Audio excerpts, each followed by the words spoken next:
नमस्कार, मी विद्युल्लता पवार. आपण ऐकतोय साने गुरुजी यांनी लिहिलेले श्यामची आई हे पुस्तक. रात्र 18वी. अळणी भाजी.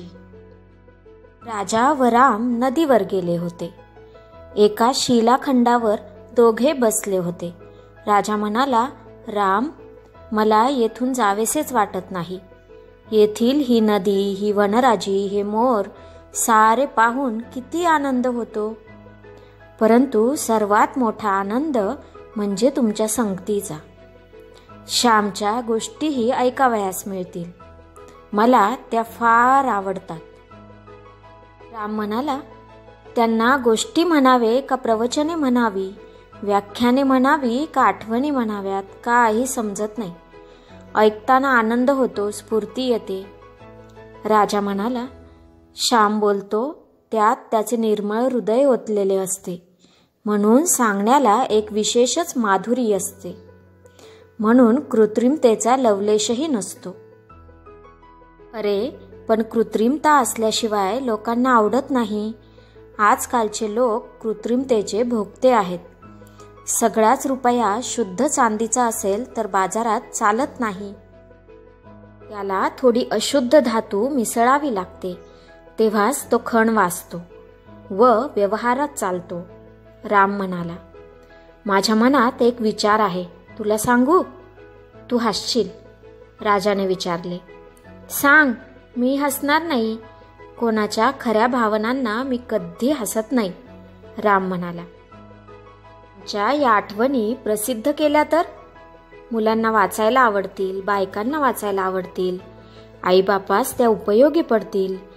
श्यामच्या सांगण्यात कोकणातील संस्कृती भरलेली आहे. या आठवणी म्हणजे एक सुंदर संस्कृतीचे वर्णनच आहे, नाही? राजाने विचारले. परंतु श्यामला ते आवडणार नाही. त्याला आत्मविश्वास नाही. कोण असल्या गोष्टी वाचायला तयार आहे? लोकांना भव्य भडक पाहिजे. त्यांना लैला मजनूच्या गोष्टी पाहिजेत, असे तो म्हणतो. राम म्हणाला. त्यांचे बोलणे चालले होते तोच घंटा झाली, प्रार्थनेची घंटा. दोघे मित्र आश्रमात जावयास निघाले. श्याम राजाची वाट पाहत होता. राजा व राम दोघे येताना दिसले. आज मला नाही रे हाक मारलीत? अगदी दोघेच निघालात? श्यामने विचारले. तू वाचित होतास म्हणून नाही बोलवले. दिवसभर इतर काम असते. थोडा वेळ वाचित होतास तर अडथळा करू नये असे वाटले. राजा म्हणाला. अरे, मला तरी कुठे फारसे वाचावयास आवडते. विश्वाचा विशाल ग्रंथ वाचावा. मनुष्याची जीवने वाचावी, हृदये वाचावी, त्यातील सुखदुःखे जाणून घ्यावी. हेच खरे वाचन, नाही का? श्याम म्हणाला. श्याम, तू भरपूर वाचले आहेस म्हणून असे म्हणतोस. सृष्टीचा ग्रंथ वाचावयास शिकावे लागते. शेतकऱ्याच्या आनंदाचे कवी वर्णन करतात, परंतु शेतकऱ्यास तो उपभोगता येत नाही, कारण त्याला ती दृष्टी नसते. राजा म्हणाला. इतक्यात दुसरी घंटा झाली. सारे प्रार्थनेला बसले. प्रार्थना संपली व नेहमीप्रमाणे श्यामने आठवण सांगण्यास सुरुवात केली. मित्रांनो, प्रत्यक्ष उदाहरणाने जे शिक्षण मिळते ते शेकडो व्याख्याने ऐकून किंवा अनेक ग्रंथ वाचूनही मिळत नाही. कृती ही मुकेपणाने बोलते. शब्दांहूनही हे मुके परिणामकारक असते. कसे जेवावे याची सुद्धा आपल्याकडे संस्कृती आहे. माझे वडील नेहमी सांगावयाचे, आपल्या पानाकडे पाहून जेवावे. पानावर वस्तू असता मागू नये. येईल तेव्हा घ्यावे. पंक्तीत सर्वांना वाढायला आणतील तेव्हा आपणासही मिळेल. हावरेपणा करू नये. शीत पानाच्या खाली सांडू नये. पानात काही टाकू नये. पानातील पदार्थांवर टीका करू नये. पानात गुंतवळ किंवा काही सापडले तर निमूटपणे काढावे. वाच्यता करू नये. दुसऱ्यास वर काढून दाखवू नये, कारण दुसऱ्यांना किळस येते. विषारी वस्तू सापडली तर मात्र सांगावे. पान कसे लख्ख करावे या सांगण्याप्रमाणे वडील स्वतः वागत असत. मी अनेकांना जेवताना पाहिले आहे, परंतु माझ्या वडिलांचे जेवण झाल्यावर ताट जितके स्वच्छ व निर्मळ दिसे तसे मी कोठेही पाहिले नाही. त्या ताटात कोणी जेवले आहे की नाही हे समजण्याचीही मारामार पडे. त्यांच्या ताटाबाहेर एक शीतकण पडलेला दिसावयाचा नाही. माझ्या पानाभोवती जर शीते दिसली तर रागावत व म्हणत, मथुरीचे एक कोंबडे जेवेल इतकी शीते सांडली आहेस, कर गोळा सारी, अमुक वाईट, हे असेच झाले, याला चव नाही वगैरे ते कधी बोलत नसत. त्यांना सारेच गोड लागे. त्यांचा एक शब्द ठरलेला असे, राजमान्य. त्यांना कोणी विचारावे, भाजी कशी झाली आहे, त्याचे उत्तर ठरलेले असे, राजमान्य. जेवणाची कोणतीही खोडी त्यांना नव्हती. एका दिवशीची गोष्ट माझ्या चांगलीच ध्यानात राहिली आहे. रोज वडील घरच्या देवांची पूजा करून देवळास गेले म्हणजे आम्ही पाटपाने घ्यावयास लागत असू. भाताशिवाय सर्व वाढून तयार ठेवीत असू. आई, भाऊ आले, भात उकर. वडील देवळातून येताना गणपतीचे तीर्थ आणीत. ते आम्ही घेतले म्हणजे जेवणे सुरू होत. त्या दिवशी आम्ही जेवावयास बसलो. आईने रताळीच्या पाल्याची भाजी केली होती. माझ्या आईला कसलीही भाजी करावयास येत असे. भोपळीचा पाला, भेंडीचा कोवळा कोवळा पाला, सर्वांची ती भाजी करी. ती म्हणावयाची, तिखट मीठ व तेलाची फोडणी दिली की सारे गोड लागते. आणि खरेच गोड लागे. ती करी ते सारेच गोड लागे. जणू तिच्या हातात पाक देवताच होती.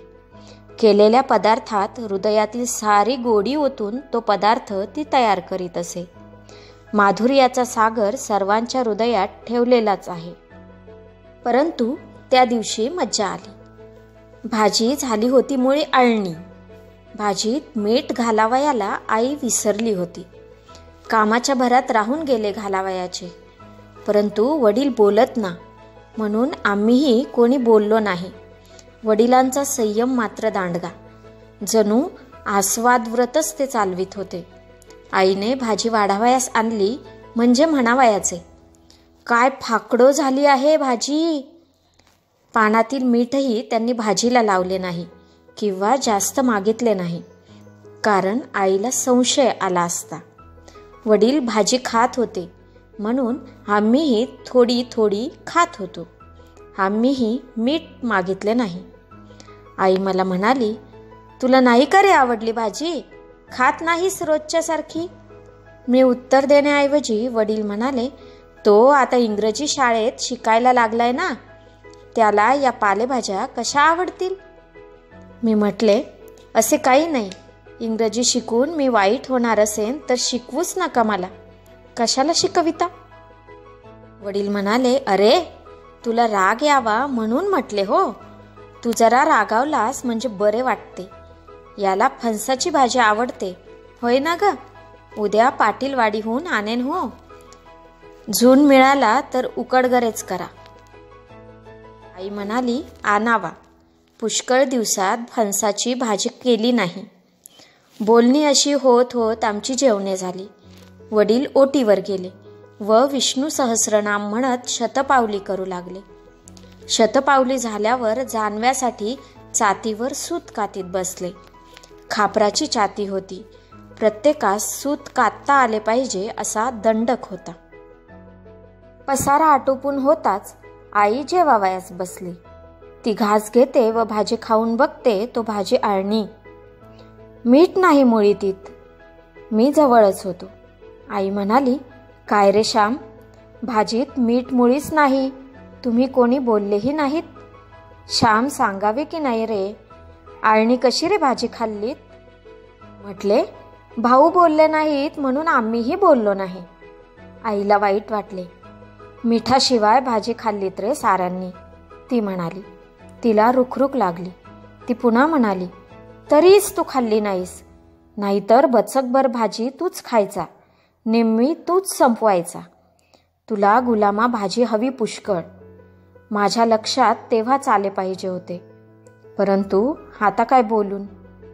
आपली मोठी चूक झाली असे आईला वाटले. जी वस्तू दुसऱ्याला करून द्यावयाची ती चांगली करून द्यावी. जो पदार्थ करून द्यावयाचा तो चांगला करून द्यावा, मग भाजी असो की काहीही असो. आपण आळणी भाजी वाढली, हैगय केली, निष्काळजीपणा केला, कामात दक्षता ठेवली नाही, हे बरे झाले नाही असे आईला वाटले. तिला रुखरुख लागली. बरे, आईला वाईट वाटू नये म्हणून वडील बोलले नाहीत. इतक्या खटपटीने चुलीजवळ धुरात बसून स्वयंपाक केला, तो गोड करून खावा, त्यात दोष पाहू नये, स्वयंपाक करणाऱ्याचे मन दुखावू नये, ही वडिलांची दृष्टी. मित्रांनो, दुसऱ्याचे मन दुखवू नये म्हणून जिभेवर ताबा ठेवून आळणी भाजी ही मिटक्या मारून खाणारे माझे वडील श्रेष्ठ, का आळणी भाजी कशी हातून झाली, का रे तुम्ही कोणी सांगितले नाही असे म्हणणारी, चांगला पदार्थ हातून झाला नाही म्हणून मनाला लावून घेणारी, हळहळणारी माझी आई श्रेष्ठ. दोघेही थोर व श्रेष्ठ. हिंदू संस्कृती संयम व समाधान यावर उभारलेली आहे, त्याचप्रमाणे कर्मकुशलतेवरही उभारलेली आहे. हे दोन्ही धडे माझे आईबाप मला देत होते. धन्यवाद.